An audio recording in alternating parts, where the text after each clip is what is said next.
Voces por una causa, el podcast de Entre Culturas con Julia Navarro.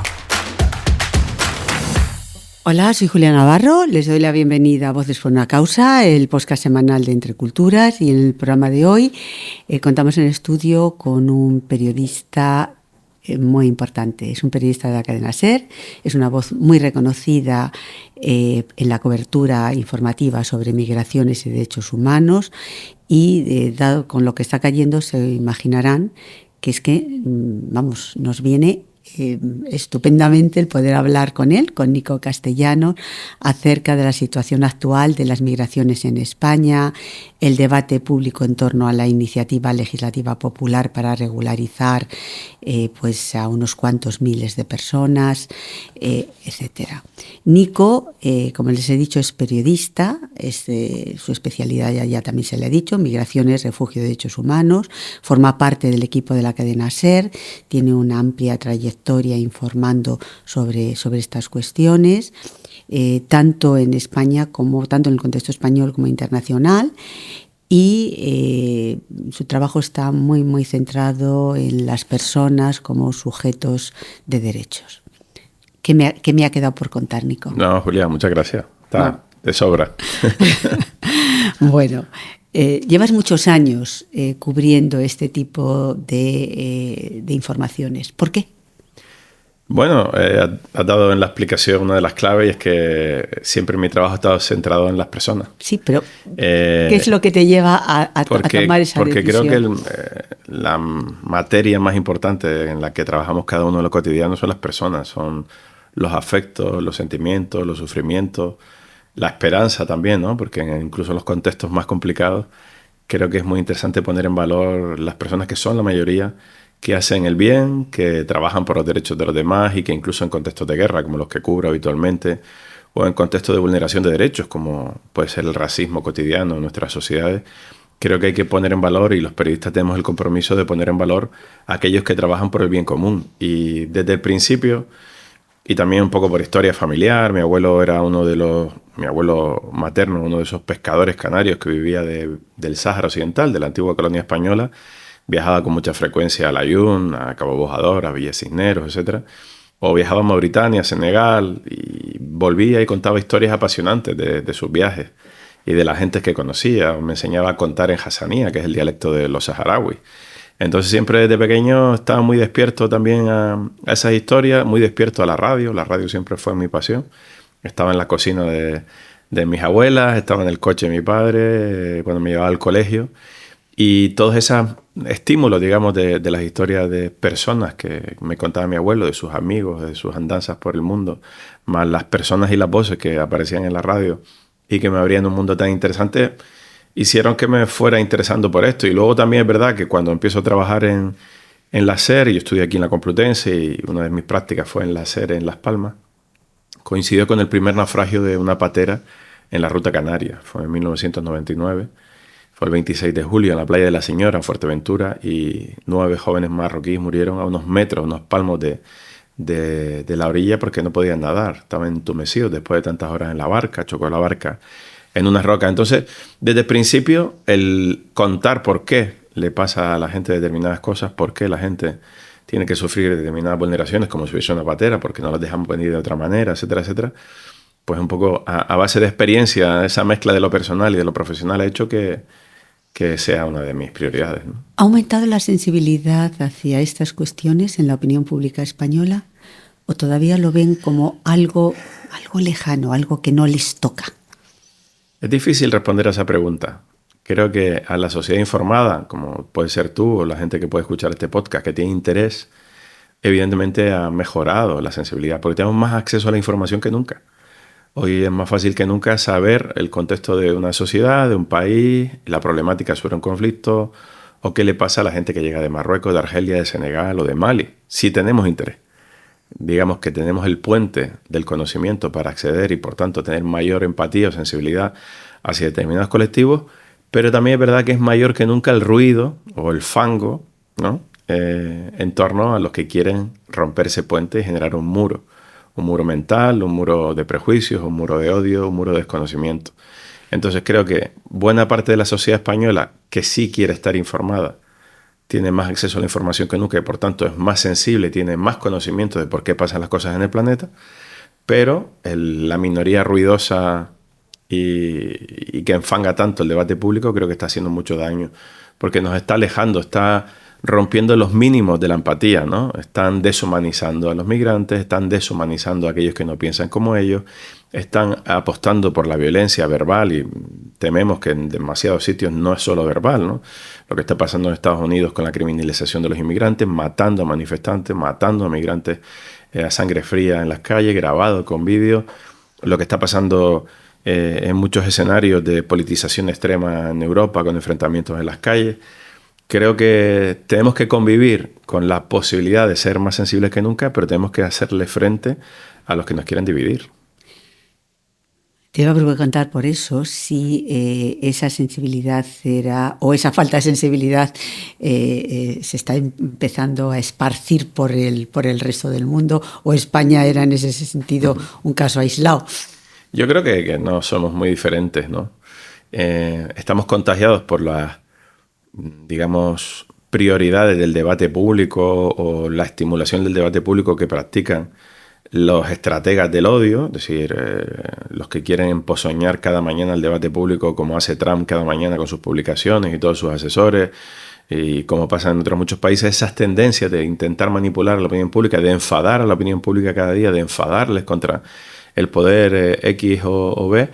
Eso creo que es una estrategia común. Pero ¿tú no crees que al final la gente se termina enfadando contra los que contra los que promueven ese tipo de debate? Eso espero. Porque yo cada vez noto que hay mucha más gente. Pero a lo que voy a la enfadada. comparación, mi sensación, que viajo mucho por el mundo y vengo de muchos contextos, acabo de venir ahora de la frontera de Venezuela con Colombia, por lo que pasa con Maduro, etcétera, etcétera. Mi sensación como periodista y como ciudadano es que en España estamos especialmente enfadados. Tengo una percepción bastante negativa de por qué la sociedad española está tan polarizada. Y creo que, haciendo autocrítica, yo no voy a señalar a nadie, haciendo autocrítica, los periodistas y los medios de comunicación contribuimos demasiado a que la sociedad española esté tan enfadada, con debates exagerados, cuando no mentimos, cuando no ponemos el foco en realidades que no tienen sentido. El tema de la regularización que hacía referencia en la introducción. Ahora tenemos un ejemplo desgraciadamente muy nítido de cómo se manipula la realidad en las tertulias, en los informativos, en los periódicos, porque tenemos que informar o favorecer ideológicamente aquellas tendencias que nos interesan. Aquí. Luego nos quejamos los periodistas que ya no nos creen, ¿no? Y que ya la verdad no está de moda y que la gente prefiere agarrarse a sus prejuicios antes que agarrarse a la verdad. Y creo que los medios de comunicación y los periodistas tenemos que hacer un ejercicio de verdad, definitivamente ético, de autocrítica, porque tenemos una responsabilidad enorme en que la sociedad española esté tan enfadada, ¿no? Yo creo que una de las mejores noticias que se han producido en los últimos tiempos ha sido precisamente esa decisión de poner en marcha la regularización de ese 1 millón de personas que estaban en el limbo y no sé, yo creo que es importante que haya sido una iniciativa impulsada por la sociedad, no tanto por los políticos, aunque lógicamente son ellos los que tienen que llevarla a cabo, pero que sea una iniciativa de la sociedad no hará más fácil que la propia sociedad la entienda y la acoja. Pienso que la amplia sociedad española, la amplia mayoría, entiende perfectamente que no puede haber personas de segunda categoría. No. Y que si todos estos que hacen tanto ruido cada mañana con sus argumentarios y que gritan tanto en los medios de comunicación, digo, los políticos y los periodistas que apoyan a los políticos de turno, si dejaran de gritar y de mentir cada mañana, buena parte de la sociedad española tendría aún con mayor facilidad que nadie puede vivir sin derechos, que nadie puede estar sin un documento que te valida como ser humano, ¿no? Hemos establecido una nueva categoría que hay unos papeles mágicos supuestamente de superioridad que te dotan de más derechos que otros que no los tienen. No puedes vivir sin derecho a la sanidad, no puedes vivir sin la posibilidad, si no tienes un contrato de trabajo, de tener un alquiler, de tener un techo digno, etcétera, etcétera. Porque a lo largo de la historia tenemos el conocimiento de que cada vez que hay personas de segunda categoría, las bolsas de exclusión, de pobreza, de muerte, etcétera, etcétera, hacen insoportable la convivencia de los demás. A lo largo de la historia, si somos justos, hemos tenido que hacer muchas regularizaciones. La primera la hizo un tal Francisco Franco Bamón, del dictador, para regularizar a personas que venían de nuestras colonias, de ex colonias, y fue en los años 70. Y desde Felipe González a José María Aznar, a José Luis Rodríguez Zapatero y ahora a Pedro Sánchez se han hecho. Y no se han hecho como medida de gracia, se hacen porque son un fracaso. La regularización o normalización administrativa de estas personas es un fracaso del sistema. Es un fracaso del sistema que haya gente fuera del sistema. Que llegues a España, la mayoría, el 99%, y lo dice Han de Haas en el libro El mito de las migraciones, el 99% de la gente que se mueve en el planeta se mueve de manera legal. Ojo, para mí todo el mundo es legal y todo el mundo se mueve con derecho. No para mí, para la Declaración Universal de los Derechos Humanos en el artículo 13 y en el artículo 14. Pero si tenemos en cuenta que el 99% de la gente que entra a España, de media entre 400.000 y 500.000 personas que entran a nuestro país, porque hay prosperidad económica, porque es interesante vivir en España, entran por aeropuerto, en la mayoría de los casos con visados de turista, de tránsito, de estudiante. ¿Por qué no existe en nuestra legislación una adaptación a que una vez que entra esa persona hay una oferta de trabajo en el territorio español, esa persona se quiera quedar? ¿Por qué no hay una manera de que pueda transitar un permiso de trabajo y residencia normal? Porque nuestras leyes se han empeñado en no dejarles entrar de esa manera. Entonces la gente tiene que buscarse las vías irregulares, las pateras, decir que vienen a pedir asilo, intentar entrar como turistas y estar de media 2 años como fantasmas fuera del sistema, sufriendo la etiqueta de irregularidad. Y lo que hace la administración cuando ya la situación es grave, insoportable, porque les necesitamos el sentido utilitarista, hacemos ahora esta medida de gracia que parece que le estamos haciendo un favor a personas que tienen derechos desde el momento en el que nace. Entonces creo que hay que abandonar, y me extiendo un poco en esta respuesta, hay que abandonar 2 tópicos sobre las personas que se mueven en el mundo, como nos hemos movido los españoles y nos seguimos moviendo. Hay 3,5 millones de españoles viviendo en el exterior, por si nos olvidamos. Y es que hay que huir del paternalismo, no son pobrecitos, son personas con derechos, y del utilitarismo, no son nuestros brazos, son personas. Entonces creo que vuelvo a la autocrítica de los medios de comunicación, del ruido que hacemos, de cómo le ponemos el altavoz a gente que miente. Con esto hay muchos tópicos, que si le han dado la regularización para votar, es falso. Cualquiera de estas personas, hasta que tenga la nacionalidad, van a pasar mínimo 5 años. Y en el caso de los africanos, 10. Yo tengo que decirte una cosa, a mí me da igual, porque lo han hecho. Lo que me importa es que habrá 500.000 de personas que salen de ese limbo, que voten a quien quieran, que hagan lo que quieran. Claro. Es decir, a mí el argumento que es que van a votar, bueno, pues y luego muy bien, tratarles como estúpidos. Se creen que estas personas no tienen capacidad de juicio autocrítico para votar a quien quieran, en el caso de que vayan a votar dentro de 10 años, ¿no? Que ya no estará este gobierno ni ninguno de los de la oposición que están ahora. Nico, una cosa que te quería preguntar, un poco para que las personas que nos están escuchando aclaren las ideas, ¿no? Porque como hay, tú lo dices, tanto ruido, a veces la información llega muy distorsionada. ¿Quién puede acogerse a esta regularización y qué efectos reales va a tener en la vida cotidiana de estas personas y del resto de la sociedad?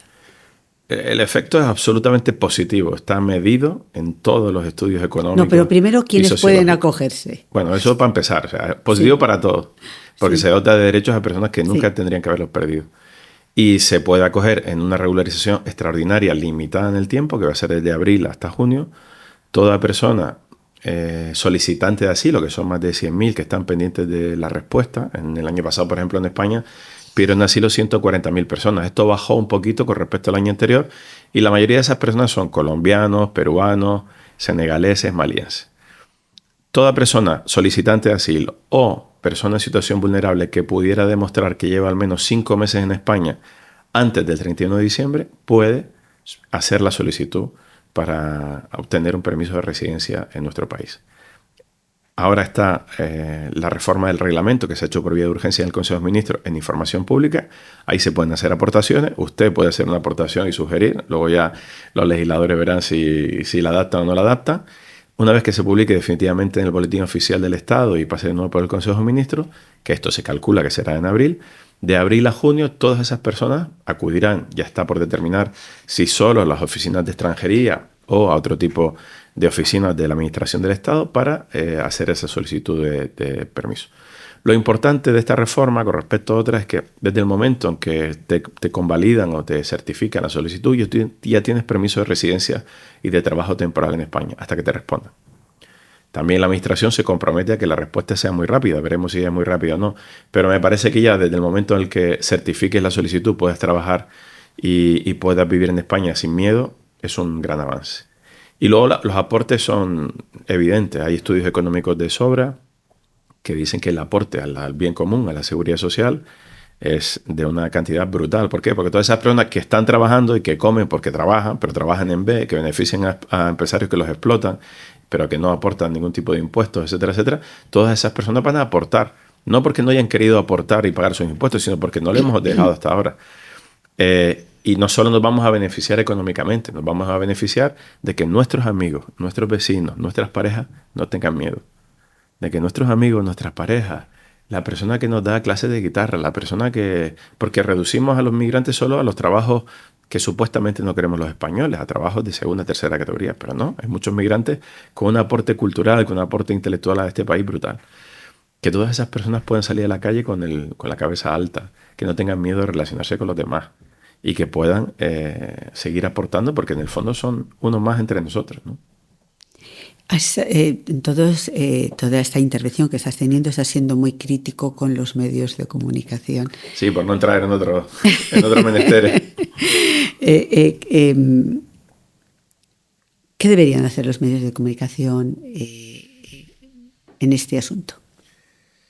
Los medios de comunicación en este asunto... ¿Crees que se está explicando suficientemente bien en qué consiste esta regularización y el problema que hay detrás? No se problema humano. Mira, no se está explicando suficientemente bien y como es tan claro que es una medida que es positiva para todos, ni siquiera los críticos o los que odian a este gobierno, etcétera, etcétera, son capaces de tener una oposición argumental sólida. Es decir, esto de que van a votar o esto de que nos van a invadir, esto que va a ser un efecto llamada, es mentira. Es mentira, está demostrado. Un informe de la Caixa del año 2007, después de la última regularización de 2005, demostró que los siguientes años a la regularización vinieron menos inmigrantes. ¿Por qué? Entre otras cosas porque era una incipiente crisis económica. La movilidad humana no solo la marca. Se creen que van a leer el BOE en Perú para venir aquí a partir del 1 de enero. No, y además la gente no es estúpida. La gente discierne perfectamente que solo para los que estaban aquí antes del 31 de diciembre y durante 5 meses. Entonces los medios de comunicación, lo primero que deberíamos hacer es contar los hechos, contar el texto legal, explicar y dar información, porque son 500.000 de personas. Se cree que esto es un cálculo, que ya veremos cuántos son. Hay otros que hablan de 800.000. De 800.000, Yo creo que no. O sea, por lo que me dicen los técnicos del ministerio y por lo que me dicen los expertos con los que llevo hablando muchos años, llevo 26 años haciendo información de este tema, es que creen que son muchos menos, porque desde que se presentó esa iniciativa legislativa popular, y ahí quiero poner en valor que es la sociedad civil la que ha empujado a los políticos a este hecho de justicia, desde esas 700.000 firmas, que es el récord en la presentación de una iniciativa legislativa popular en la historia de la democracia, se calculaba entre 400.000 y 500.000. Lo que creen los técnicos del Ministerio de Migración es que esos 400, 500.000 a los que hayan entrado, la cifra va a bajar, porque de ese 500.000, gracias al propio reglamento de extranjería, con 2 años que acredite estancia irregular, etcétera, etcétera, te puedes regularizar. Entonces la cifra está por determinar. Pero en todo caso, después de las últimas regularizaciones, ni vinieron más, ni supusieron ninguna merma a la seguridad social, ni dicen, no, es que van a saturar los sistemas sanitarios educativos. Pero si ya están aquí. Ya están aquí y llevan entre nosotros mucho tiempo y los niños van al colegio porque afortunadamente tenemos una legislación muy garantista que los niños son niños, no son extranjeros. Y también se puede ir a los centros de salud, afortunadamente.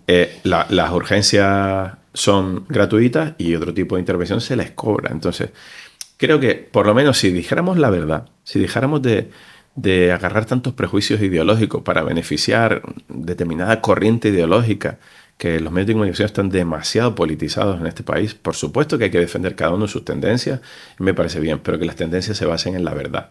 Y al final, tratar a los ciudadanos como estúpidos, que es lo que hacen muchos periodistas y líderes de comunicación, intentando manipularles cada día, me parece que es un ejercicio de soberbia que la historia nos juzgará por haber estado durante décadas intentando manipular a las sociedades. No solo pasa en España, pasa en Estados Unidos. He estado cubriendo las elecciones de Estados Unidos, he visto cómo los medios de comunicación han manipulado para que Donald Trump parezca el Mesías. Pues aquí nos creemos que va a venir el Mesías, pero el Mesías No existe a través de los medios de comunicación. Bueno, tampoco parece no sé, no veo ningún Mesías en el horizonte.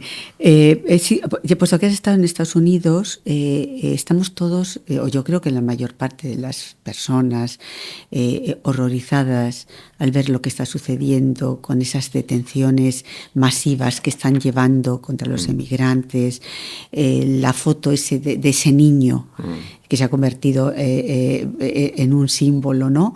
El niño ecuatoriano con su padre. Es decir, ¿qué has podido palpar en la sociedad estadounidense? A ver, he ido muchas veces a Estados Unidos y sí, afortunadamente y puedo, digamos, comparar cómo ha ido evolucionando el comportamiento de parte de la sociedad estadounidense con respecto a las tendencias migratorias. A mí lo que me preocupa es que Donald Trump accede al poder, entre otras cosas, porque hay mucha población descendiente de migrantes que le vota.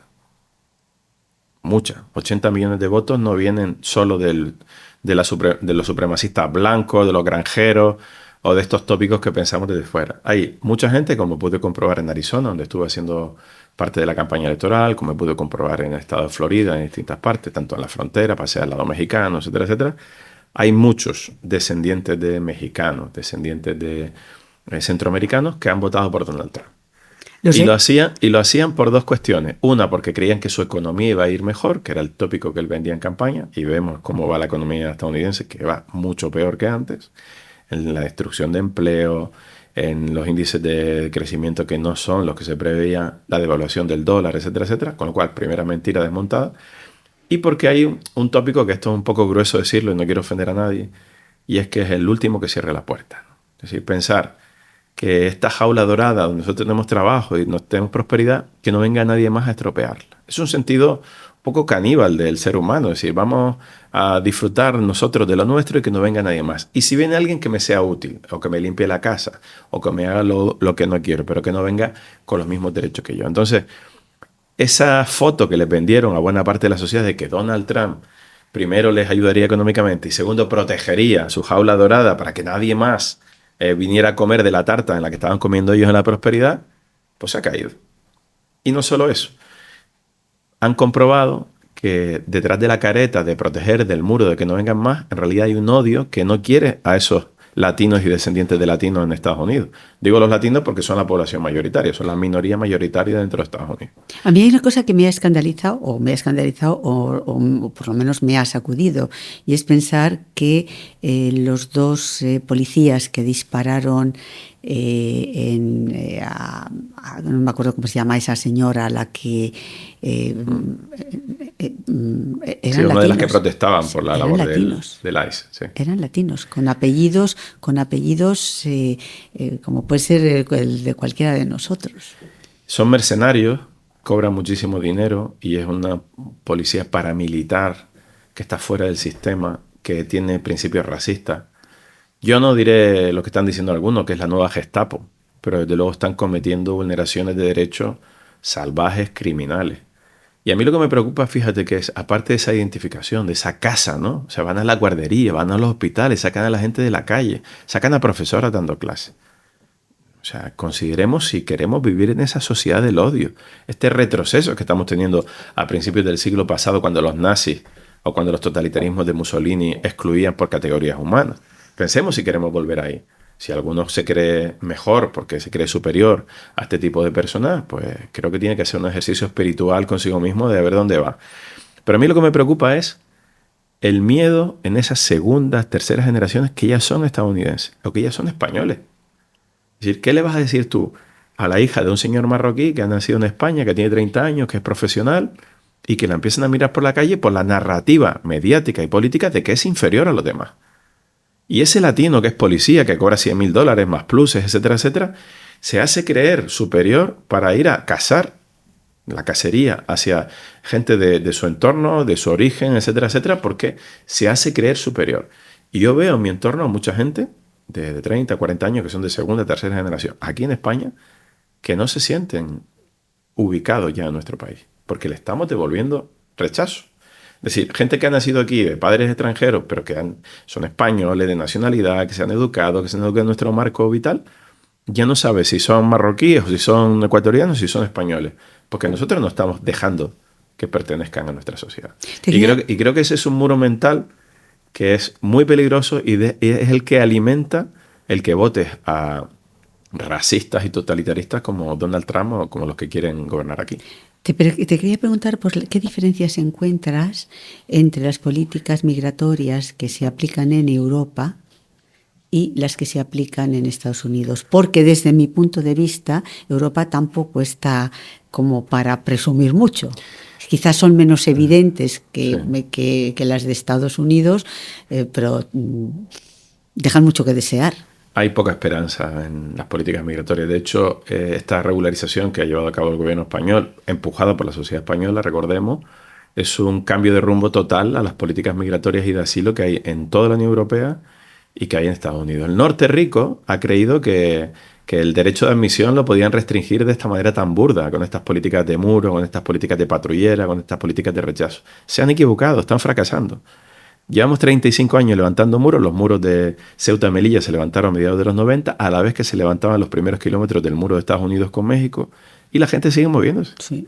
Y la gente va a seguir moviéndose. Como decía Samir Nair, y vendrán. Y vendrán porque a lo largo de toda la historia nos hemos movido por determinados intereses, y no solo son los económicos. Esa es la historia de la humanidad. Y será así. La historia de las migraciones, cuando el hombre no ha podido vivir en su hábitat, pues se ha ido 30 kilómetros más para allá para poder... Y nos hemos enriquecido del intercambio, sí, claro, nos hemos enriquecido del mestizaje. Sí, sí. Somos la sociedad española es mucho más rica hoy que lo era hace 50 años cuando éramos una dictadura cerrada y pobre y vulnerando nuestros derechos. Entonces, creo que tenemos que volver al sentido común, ¿no? Que es el menos común de los sentidos hoy en día. Es decir, ¿por qué reflexionar? ¿Por qué hemos llegado a creernos superiores a otros? ¿Por qué hemos llegado a odiar al otro? ¿Y por qué queremos que el otro se ahogue en el camino o que una vez que está aquí lo metan en un avión, lo maltraten y lo expulsen? ¿Por qué aceptamos eso? Y creo que eso nos hace más pobres como sociedad si lo aceptamos. Tú has viajado como periodista por todo el mundo, has informado de conflictos en distintos sitios, Ucrania, Gaza, Siria, es decir, Estados Unidos, no solamente en lugares donde en ese momento hay un conflicto concreto. ¿Hay un tipo de patrón en el comportamiento de los países respecto a esas poblaciones migrantes? Claro, has citado muchos ejemplos distintos, muy distintos, claro. ¿no? Es decir, no es lo mismo el odio y el desprecio absoluto que tienen los sionistas por los palestinos que el que puede tener parte de la población rusa por parte de la población ucraniana. No es lo mismo. O sea, es difícil encontrar un patrón común. Lo que sí hay un patrón común es en cómo el ser humano se convierte en un asesino en poco tiempo. Cómo somos vecinos, cómo estamos viviendo una época de supuesta paz y cómo hay una chispa y de repente somos capaces de asesinar a nuestros vecinos, de asesinar a parte de nuestra familia.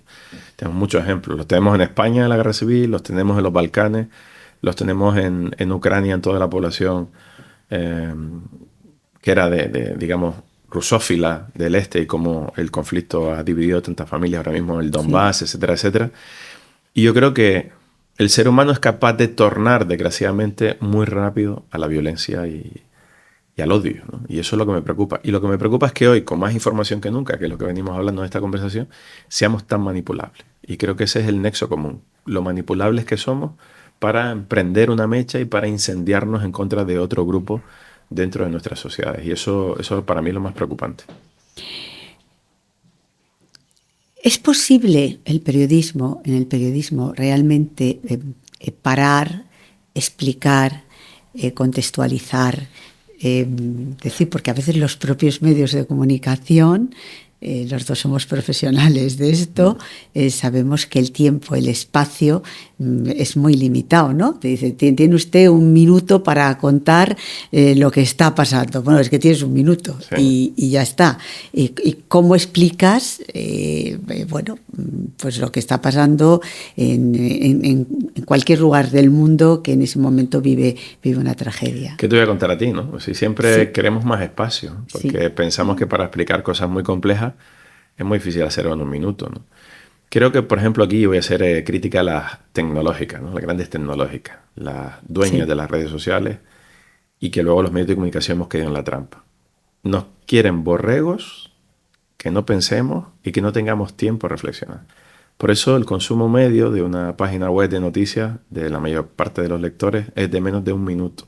Cuando estás dentro de la web, dentro de 1 minuto, pinchas varias noticias y solo un 10% acaba leyéndose una noticia entera, ¿no? Esa es una realidad. Nos han acostumbrado a ver vídeos de menos de 1 minuto, sí, porque resulta que si ves más de 1 minuto igual se te atrofia el cerebro, ¿no? Nos han acostumbrado a escuchar la radio o a ver un informativo donde en 1 minuto te tienen que contar la regularización, ¿no? Como mucho 2 piezas, otra pieza en la que hablas de un testimonio de una persona que se va a beneficiar. Y es lo que dices tú, falta pausa, falta contexto, falta explicación. Incluso los grandes medios escritos, ¿no?, que estábamos acostumbrados a leer los fines de semana, grandes reportajes al respecto, también han caído en esta tendencia. Y yo me niego a pensar que la gente no quiere leer, que la gente no quiere entender, que la gente no quiere saber. La gente quiere saber. Lo que tendremos una vez que estamos, digamos, en esta dinámica de competición por el tiempo, por los vídeos de los gatitos y por los clickbait y por lo que quiera, tenemos que volver a encontrar la fórmula de hacer atractiva nuestra manera de informar. Y creo que ese es el reto. Igual que los influencers, los tiktokers, la gente que es capaz de vender de todo en sus redes sociales porque de repente han conseguido miles de seguidores por su sentido del humor o por sus opiniones polémicas, pues los periodistas y los medios de comunicación deberíamos encontrar una fórmula. Pero una fórmula en la que esté de moda la verdad. Una fórmula en la que sea prestigioso saber. Una fórmula en la que sea orgulloso saber en el mundo en el que vives, en tu mundo cercano y en tu mundo un poco más alejado, pero que de nuevo saber y entender lo que pasa sea un valor, no sea despreciado, ¿no? Porque muchas veces todos estos matones de la información o matones de las redes sociales te intentan ridiculizar diciendo, pues ya está el buenista, ya está el que sabe, ya no viene a dar clase de historia, ¿no? Pues sí, es que la historia, si la entiendes bien, o el derecho, o las leyes, o los datos económicos, explican nuestro contexto actual, el anterior y el futuro. Si lo simplificamos todo y nos convertimos en seres infantiles, manipulables y tontitos en los que en 1 minuto tienes que saber lo que le ha pasado hoy a la bolsa, o mañana al precio del oro, o pasado mañana el último gran bombardeo de Israel sobre Gaza, es muy difícil como lectores, como oyentes y como periodistas convivir en ese mundo, ¿no? Pues muchas gracias, Nico, por aceptar la invitación, por acompañarnos y sobre todo por dejar muchas ideas sobre la mesa que nos hagan reflexionar. Y yo me quedo con que ojalá se ponga de moda la verdad. Sí, yo confío que sí. Lo veremos. Ese sí que es un desafío. Sí. Pues muchísimas gracias y a todos ustedes también por estar ahí, por escucharnos. Hasta la semana que viene. Voces por una causa. El podcast de Entre Culturas con Julia Navarro.